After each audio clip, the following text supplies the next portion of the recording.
Bienvenue dans Conversation, Madame Figaro. Aujourd'hui, on va parler musique, on va parler d'une fresque, celle qui donne son titre au nouvel album de mon invité. Bonjour Vincent Delerme. Bonjour. Comment allez-vous? Ça va bien, très bien.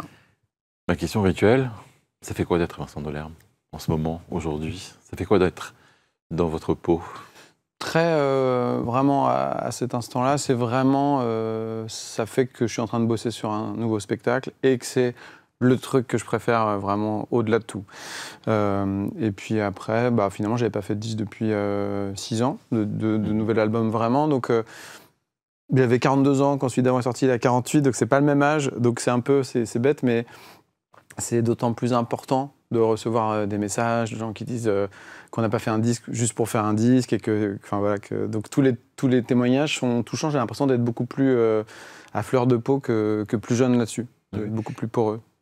Vous êtes plus à fleur de peau après les messages reçus qu'au moment de la sortie du disque? Il est sorti il y a quelques semaines. Non, sur les sorties de disques, ça m'impressionne pas trop. Ce qui fait peur, c'est que les gens, une fois qu'ils l'auront écouté, les gens qui sont plutôt censés bien vous aimer soient déçus, quoi. Mais c'est la même chose pour les spectacles. Et c'est cette idée-là, en fait, qui est tout le temps... parce qu'après, le succès d'un album, le soutien médiatique, tout ça, on n'a pas trop la main là-dessus. Mais par contre, le noyau dur des gens qui vous suivent depuis longtemps, ça, c'est une idée. Et puis l'entourage aussi. Donc, les seules fois que je réécoute une chanson que j'ai pu faire, c'est toujours parce que quelqu'un m'en a parlé, quelqu'un que j'aime bien, et m'a dit « Ah, cette chanson-là, elle me fait un effet ». Donc j'aime bien l'écouter en me demandant pourquoi cette personne-là l'a bien aimé. Combien de temps vous avez mis pour faire ce disque? En fait, il y a eu 6 ans, mais j'ai fait il y a 3 ans, on a fêté les 20 ans du premier disque, et c'était un peu une sorte de petit passage obligé sur le papier. Je m'étais dit, bon, oui, faisons-le, fêtons les 20 ans du premier album. J'ai refait l'Européen où j'avais commencé. Et en fait, ce truc-là est devenu... a pris beaucoup plus de place que j'aurais pu penser, et notamment, même affectivement, c'était très fort. Voilà, c'était un moment que j'ai beaucoup aimé. Du coup, on a tourné ce spectacle. On a fait un projet aussi qui était lié aux 20 ans, un album qui était lié aux 20 ans.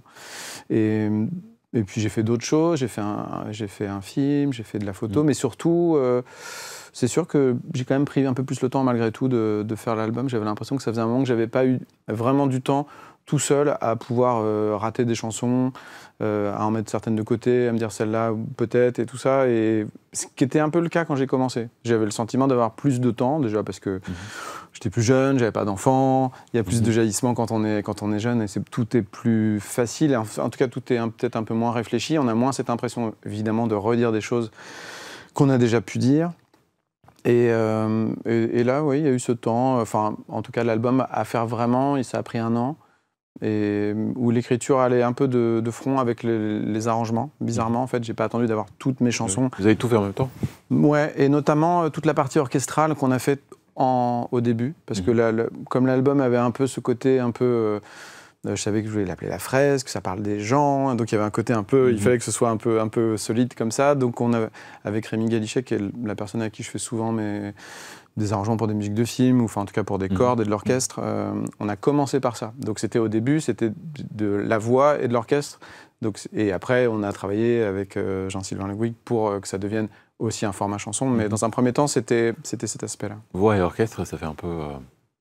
comment dire? C'est à l'américaine, un peu à l'ancienne. Un peu ferré aussi. Et il y a un côté qui est très prenant, mais qui va prendre vraiment que des gens qui ont très envie d'aimer déjà, quoi. Parce qu'il faut... c'est un peu sentencieux.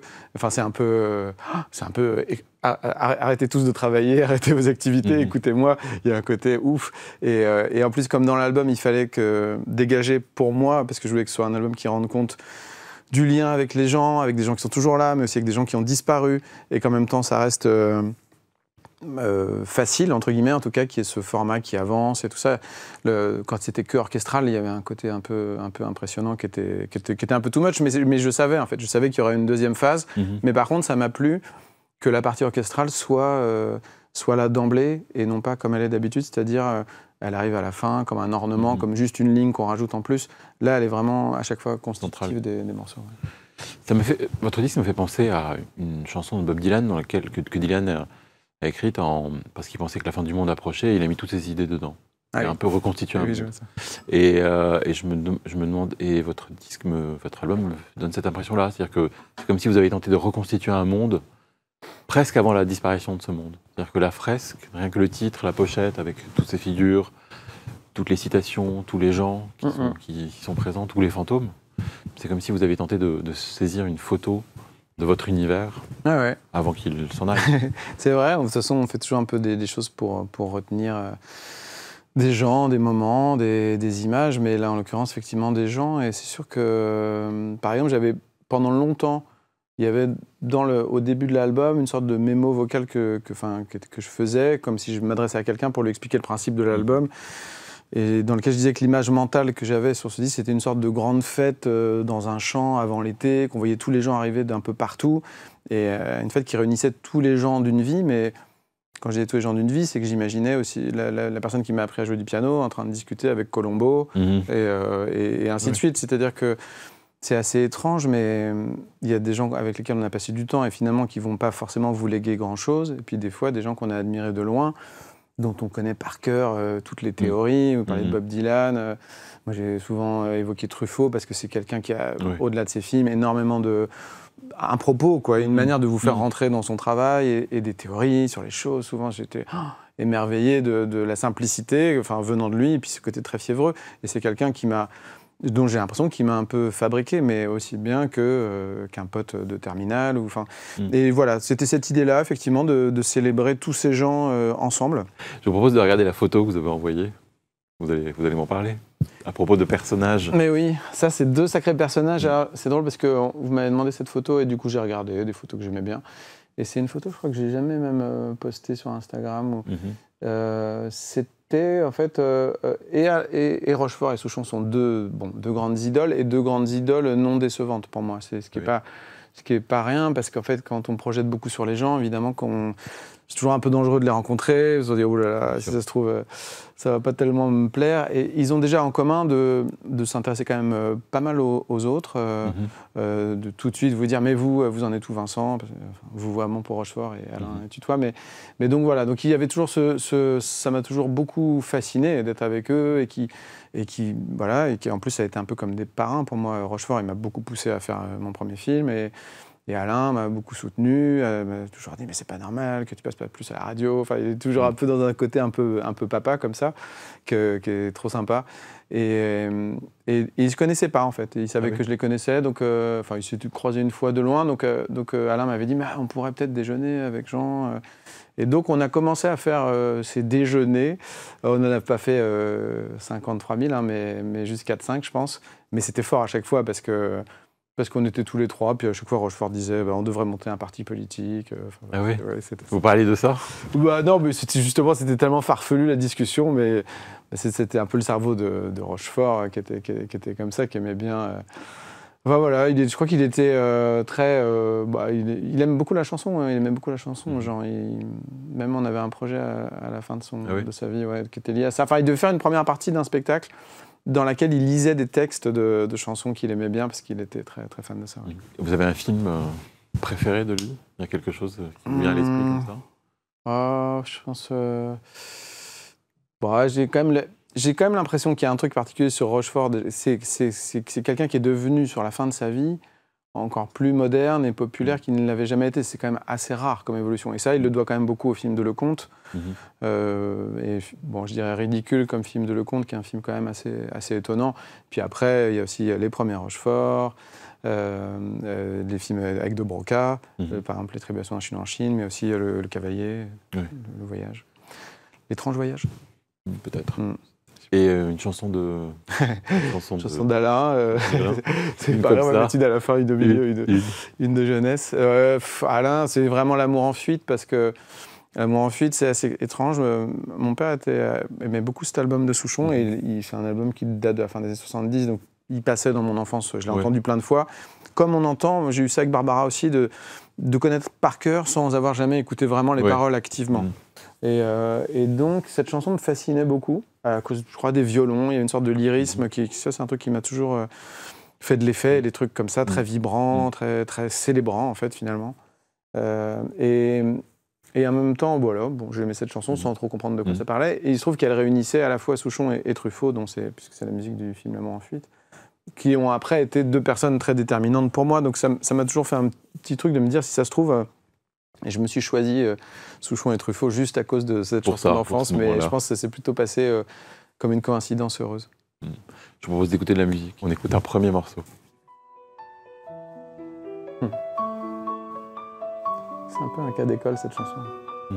Pour plusieurs raisons. Celle-là n'était pas trop dure à reconnaître. Donc c'est Mistral gagnant.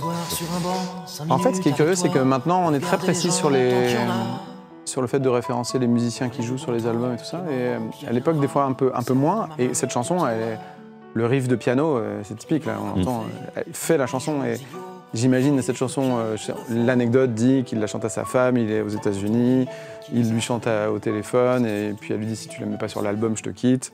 Mais bon, à la guitare, ça doit être une autre chanson, parce que quand même, c'est vraiment quand on joue. Moi, ça fait partie des chansons qui m'ont donné envie de jouer du piano. Il y a une sorte vraiment, je vous en parle, il y a une sorte de quelque chose qui se passe avec cet arrangement de piano, et voilà, je sais pas vraiment qui l'a écrit, si c'est mais c'est beau, hein, forcément.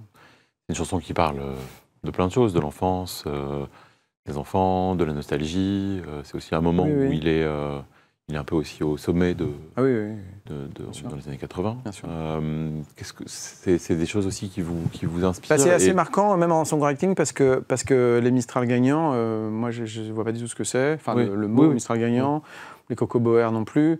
Et pourtant, on comprend tout de suite. Et donc, en fait, c'est comme si ça m'avait habitué assez tôt à cette idée que c'est un faux problème, que les gens aient la référence ou pas. Parce que c'est pas la référence elle-même qui compte, c'est la manière d'amener les choses. Et c'est vrai que dans le cas de Renaud, il y avait même souvent ça, même je pense dans l'album Putain de camion, une chanson qui s'appelle Allongé sous les vagues, où il va parler d'un article de Janco, enfin des noms comme ça que moi je connaissais pas du tout, mais je voyais bien que ça devait être lui, un journaliste de droite ou machin, enfin, ou qu'il y avait toujours, je sais plus, il dit, j'avais lu ça dans Minute ou dans un François, je sais plus, le journal Minute avait disparu à ce moment-là, enfin, bref. Et ça, c'est juste par affection pour la personne qui chante, en l'occurrence Renaud, on a envie de le suivre. Et sur Mistral gagnant, elle a une sorte de perfection parce qu'effectivement, elle relie quelque chose de très personnel de son enfance au fait d'avoir un enfant, au temps qui passe, à une mélodie folle. Donc, Vous faites un peu ça aussi dans vos disques. Oui, enfin, vous êtes un peu dans cette recherche-là. Il ne faut pas partir de Mistral gagnant parce que c'est vraiment... ça me fait penser à quand on fait des musiques pour des films, souvent en attendant de recevoir votre musique, les gens ils mettent des musiques temporaires, mais c'est toujours... l'iPhone Mars, et puis après ils me disent bah voilà, faut faire un truc un peu comme l'iPhone Mars de Bowie. Enfin, je dis ouais, bah vous auriez pu mettre un truc un peu plus facile à imiter. Ce que je voulais dire, c'est que vous citez Mistral. Oui. Vous le citez dans votre album. Oui. En même temps que, si je me souviens, en même temps que La Nuit je mens. Ouais. Oui, bah, c'est une chanson qui parle aussi là, pour le coup, il y a les affinités électives et puis aussi les affinités collectives. C'est-à-dire, c'est une chanson qui revient là-dessus, sur les choses qu'on aime un peu tous. Moi, je connais quelqu'un qui déteste Mistral gagnant et il y a sûrement d'autres gens. Mais on parlait de Jean Rochefort avant, c'était quelque chose d'assez particulier. Et Rochefort, je connaissais quand même peu de gens me disant, pouvant me dire « Ah, j'ai horreur de Jean Rochefort ». C'est assez fort, les gens qui arrivent forcément, sans pour autant chercher spécialement ça, à mettre tout le monde d'accord, c'est un talent que je n'ai pas.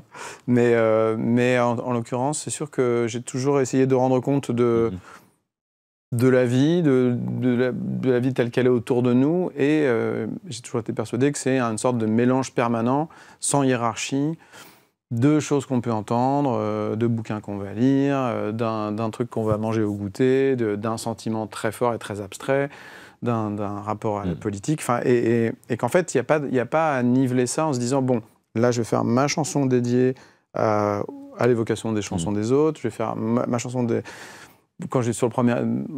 dès le début, sur le premier disque, j'ai fait une chose qui s'appelait L'heure du thé, qui parlait de la première nuit qu'on passe avec quelqu'un, mais je ne me voyais pas dire « et donc, elle s'est mise contre moi, et je me souviens de ta peau », et tout ça, donc ça passait par le dire qu'il y avait... un poster comme ça sur le mur, vous passez par les objets, par les choses voilà. d'un coup... Parce que je pense que c'est ça qui nous reste aussi beaucoup. C'est les échos un peu, ça passe par les échos. Je pense que c'est un fonctionnement qu'on a, et c'est ce que les gens vous disent, ils disent « Ah, attends, c'est quoi déjà cette odeur, là, ça me rappelle un truc, de machin ». Et On écoute une autre chanson ? Très bien. Plus difficile à trouver, j'espère. Parce que... Je suis pas sûr. On va voir. Ouais. Ce bon vieux Georges Delerue. C'est la bande-son du Mépris. Du Mépris, ouais. C'est Delerue ou Godard pour vous? Ah, ça c'est Delerue quand même. Ouais.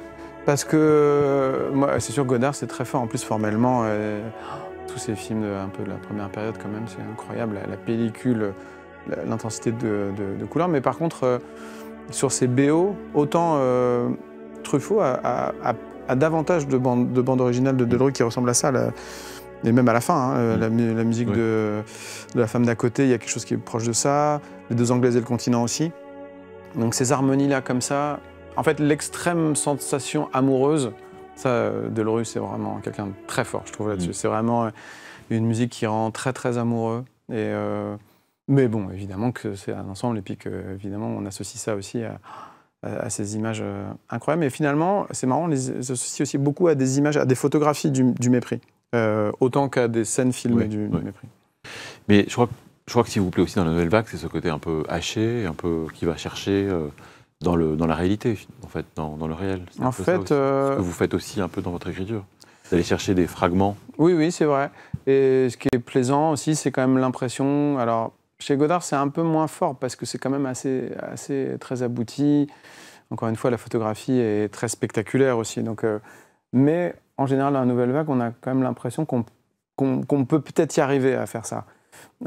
Parce que c'est souvent dans des décors naturels, c'est souvent avec 2 ou 3 personnes, c'est aussi avec un peu de nonchalance de Belmondo. C'est une impression complètement illusoire. C'est impossible à refaire et personne n'a jamais refait une performance comme celle de Belmondo dans Pierrot le Fou à bout de souffle.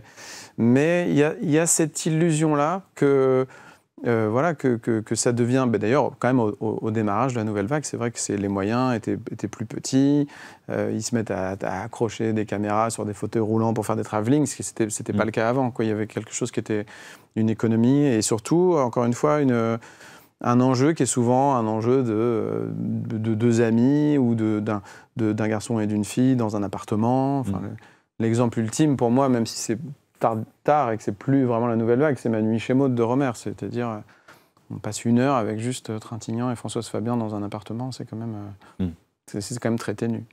Ça captait aussi à une certaine époque, un certain air du temps en quelque sorte, mais assez ramassé. Comment on fait quand on a une carrière de 25 ans, un peu plus, un peu moins? Oui, j'ai commencé en 2002. Comment on fait pour continuer à capter cet air du temps, si c'est en tout cas continuer à raconter ce genre d'histoire comme vous le faites depuis le début? Je sais pas. Qu'est-ce qui vous nourrit? Oui. Je sais pas si les gens, si c'est l'ambition qu'ont les gens qui font des choses de capter l'air du temps. C'est un peu la. Ou de raconter. Est-ce qu'à un moment on se dit tiens, ce que je raconte, est-ce que c'est toujours aussi pertinent ou est-ce que ça vit toujours autant en moi en fait? Ah oui, ça c'est ça. Il y a l'air du temps et il y a l'air de soi aussi. Mais parce qu'il y a cette phrase de Dali qui dit n'essayez pas d'être moderne parce que malheureusement, quoi que vous fassiez, vous allez l'être. Et c'est vrai qu'on n'échappe jamais trop à ça. C'est-à-dire que, est-ce que Julie Pietri ou Rose Laurence, quand elle chante Africa, elle a l'impression qu'elle capte l'air du temps? Sûrement pas, mais en fait, si on écoute Africa de Rose Laurence, on se dit, ah voilà, ça c'est vraiment 1985, quoi. Ouais. Parce que les arrangements, parce que, voilà. Et peut-être que la chanson est un domaine aussi où on souffre. Moi, je n'estime pas que ce soit un problème, mais où on est victime, et en tout cas, où il y a beaucoup cette chose-là. Il y a quand même des modes dans la musique. Quelqu'un comme Yves Simon, je trouve, est très guitare folk dans les années 70 et très synthé dans les années 80 et un peu trip-hop dans les années 90 et il revient à la guitare simple quand c'est le début des années 2000, parce qu'à un moment donné il y a un retour à ce truc épuré. Mais ça j'aime bien en fait parce que ça fait partie en littérature, il y a moins ça. Un écrivain, finalement, mais je ne sais pas, en tout cas, c'est sûr que pour rebondir sur cette idée de capter quelque chose, soit de soi-même, soit de l'extérieur, l'enjeu, c'est quand même d'être réglo, quoi, d'être aligné sur qui on est, de ne pas inventer une vie qu'on n'a pas. Moi, je suis sûr que ça comptait beaucoup pour moi, cette idée-là. Quand j'ai commencé, je me disais, bon, bah là, je n'ai pas encore vécu grand-chose, donc je vais parler d'une histoire d'amour que j'aurai avec Fanny Ardant, puisque j'adore Fanny Ardant. Je vais imaginer que quand je rencontrerai mes beaux-parents, ils sont comme ci, comme ça. Et puis c'est seulement après, plus tard, que quand j'ai vécu un moment avec quelqu'un, pendant 10 ans, j'ai fait Les Amants parallèles, qui est l'histoire d'un couple sur 10 ans. Ouais. Et là, aujourd'hui, c'est sûr que le fait de témoigner comme ça, de gens autour de vous qui sont là ou qui disparaissent, et certains qui disparaissent logiquement parce que c'est des gens assez âgés, mais d'autres qui disparaissent par accident et de manière plus inattendue, c'est quelque chose que j'aurais pas pu faire à 25 ans. Donc il faut aussi sentir le moment où connaître sa place. C'est un peu une théorie que j'ai souvent. Moi j'aime bien les gens qui sont des spécialistes, j'aime bien le sport, mais je refuse toujours d'aller intervenir sur des plateaux de sport. Je trouve que les artistes se sentent obligés de montrer qu'ils connaissent tous les trucs de référence. Et finalement, quoi de mieux que les spécialistes qu'un ingénieur son pour vous enregistrer votre album plutôt que de le faire chez vous, qu'un journaliste pour écrire la bio qui va accompagner votre disque. Et on peut aujourd'hui tout faire soi-même d'une certaine manière, mais il faut connaître ses limites. Et en tant que chanteur, là, en l'occurrence, je pense que c'est bien de ne pas déjouer et d'essayer d'être précis et d'être juste sur... pareil, quand on répond, même en promo, là j'ai vu un documentaire qui s'est fait récemment sur le groupe Madness. Et Suggs, le chanteur, je voyais pendant l'entretien, il réfléchit vraiment à la bonne réponse. Oui, à dire vraiment le truc qui est la vraie histoire. Quoi, voilà. Je propose de passer à notre séquence suivante. On va regarder des mots. Très bien. On va voir comment je m'en dépatouille. Comment vous vous dépatouillez avec les mots. Que faites-vous des mots? Le premier mot, citation.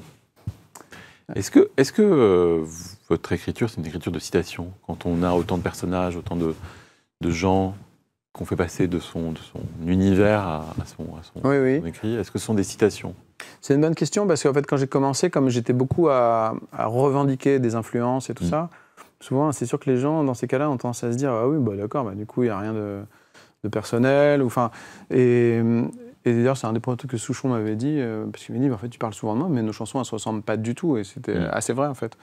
Je ne sais pas si je pense que j'ai beaucoup aimé cette idée de transmission, de gens qui vous influencent. Et en même temps, quand on fait de la chanson, c'est un genre qui est un peu bâtard, parce que ça emprunte déjà, par principe, un peu à la musique, à l'arrangement, à l'attitude théâtrale quand on est sur scène, et ainsi de suite. Donc c'est mystérieux un peu pourquoi une chanson ou une chanteuse ou un chanteur vous revient ou vous revient pas. Mais ça me plaisait, en tout cas, en arrivant, de ne pas faire le mec qui dit « Non, et moi, je me suis fabriqué tout seul. » Donc je disais « Je me suis retroussé les manches parce que Souchon, il fait ça. Je suis en noir parce que Barbara, je mets des Stan Smith parce que Goldman en avait. » Bon, et j'aimais bien ce truc-là. Et après, une fois qu'on a dit ça, je pense que j'avais mon truc à moi, et j'ai fait mon truc à moi. Mais c'était comme une sorte de se faire un peu l'avocat du diable, en fait. Voilà. Quand vous citez Jarvis Cocker, c'est de l'admiration ou de la jalousie? Ah, de la jalousie, bah non, il a fallu que je prenne un autre chemin parce que là, je ne suis pas pris du tout son sentier. Non. Mais non, c'est de l'admiration, puis surtout c'est du truc de longue date, parce que je me souviens même déjà au moment où il y avait un entretien croisé avec Divine Comedy dans un vieux magazine que vous connaissez. C'était déjà un moment où Pulp, ça faisait une dizaine d'années que ça existait. Ils étaient enfin en train d'arriver, mais là, on parle d'un truc qui doit être en 92. Absolument, c'était longtemps. Le mot suivant, voix. Comment vous vivez avec votre voix? Ah bah bien. En fait, mon album qui a le mieux fonctionné, je pense, c'est celui où je chante le moins bien. Donc je regrette cette époque-là, parce que non, en fait, blague à part, quand j'ai commencé, je voyais, de toute façon, c'est vrai que c'était assez comment dire, ambitieux de ma part de vouloir être chanteur, parce que j'avais, indépendamment du fait d'avoir une voix qu'on peut trouver lente ou traînante, tout ça, j'ai vraiment pas de coffre. Si j'appelle un serveur, j'ai une voix très sourde et tout ça, donc je suis vraiment pas taillé pour ça. Mais j'avais d'emblée le sentiment, c'est un peu comme ce qu'on disait sur les références de Renaud, qu'on comprend même si on ne connaît pas, que ça ne se jouerait pas là-dessus. Et d'ailleurs, si on regardait vraiment concrètement, je ne sais pas, les 100 ou 150 chanteuses et chanteurs qui comptent pour les Français, c'est rarement des gens qui ont une très grosse voix. Finalement, les gens qu'on voit débarquer avec une énorme voix dans les concours de chant et tout ça, sur le moment, on dit « Waouh, purée, il envoie et tout, impressionnant, machin, nanana ». Mais c'est presque une difficulté, d'ailleurs, d'être un chanteur qui se fait aimer sur la durée en ayant une grosse voix, en ayant une grande voix. Et la plupart des gens... Ouais, c'est sûr. Après, moi, c'est sûr qu'il y avait l'école Renaud qui était décomplexante, Moustaki. J'avais le sentiment aussi que ça faisait partie d'un truc un peu global sur ce que je faisais. Que les années 90 avaient été beaucoup avec des autocollants sur les CD où il y a marqué « à la croisée de la pop et de la chanson », avec un truc pas très assumé chanson. Il avait un peu honte de ça. Et donc, il fallait toujours faire semblant d'être un peu popeux. Donc, je me suis dit, bon, non, on va faire un premier album vraiment chanson, très dépouillé, avec juste des quatuors à cordes et du piano. Et puis, la voix étrange, qui était un peu une imitation, je pense, de Miosek, mal digérée, parce que Miosek comptait vachement, quand c'est arrivé, quand j'étais étudiant. Il avait cette voix comme ça, truc, un peu. Et donc, voilà, je le faisais un peu à ma manière. Avec les notes un peu en dessous.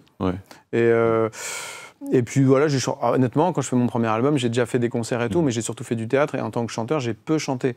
Et après, finalement, on fait des spectacles. Donc, la voix rentre un peu plus dans le rang. Ce ne sera jamais une très grande voix, mais ce n'est pas trop mon enjeu. Mon enjeu, c'est de transmettre un truc assez intime et assez émotionnel. Donc, finalement... si j'avais une voix plus forte, j'aurais sans doute pas pu raconter des histoires. Voilà, mais ce truc-là est global. Par exemple, je veux pas faire des salles où il y a des gens de sécu, par exemple, au pied de la scène, parce que ça n'a pas de sens de dire je raconte une histoire où je viens dans un appartement et puis il y a des mecs en bas qui guettent qu'il n'y ait pas ou qu'il y ait des barrières en fer. Enfin, ça, c'est sûr que ça m'est arrivé une fois qu'il y en ait, et j'ai dit aux gens, pardon, attends, on fait une pause et tout. J'ai été parler avec les gars, ils ont accepté de sortir. C'était trop bizarre. Voilà, mais c'est pour dire que tous ces trucs-là, c'est un ensemble, en fait. Et la voix, ça fait partie de cet ensemble-là. Et il y a des gens qui peuvent pas du tout supporter ce que je fais et tout ça, mais ils vont penser que c'est un peu à cause de ma voix, mais je pense pas. Je pense que je chanterais autrement, ce serait pareil. Il n'y a pas vraiment de malentendu, en fait. Voilà. Un dernier mot. Mais oui. Avant de se quitter, bientôt. Qu'est-ce qu'il y a bientôt pour vous? Vous avez dit que vous préparez un spectacle. Ouais, c'est vrai que je suis un peu là-dessus. C'est quand même... pendant longtemps, quand j'ai commencé, je me disais même que je pourrais faire des spectacles sans sortir d'album, mais qui contiendraient des chansons. Ça me plaisait, cette idée-là, d'être plutôt du côté du théâtre aussi. Ça veut dire aussi des choses, c'est-à-dire que, par exemple, quand on fait des tournées, par exemple à Paris, je préférais faire 15 fois la Cigale.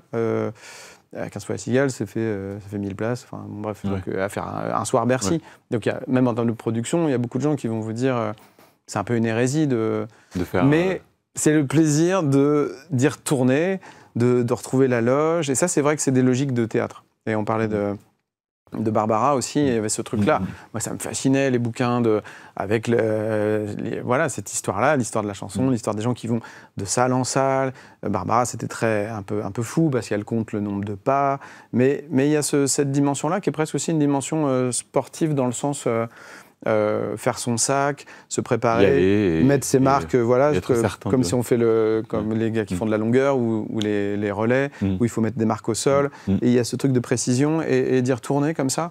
Et puis c'est une histoire que les gens ne croient jamais complètement. C'est-à-dire qu'ils disent ouais, ça va quand même être un peu tout le temps pareil.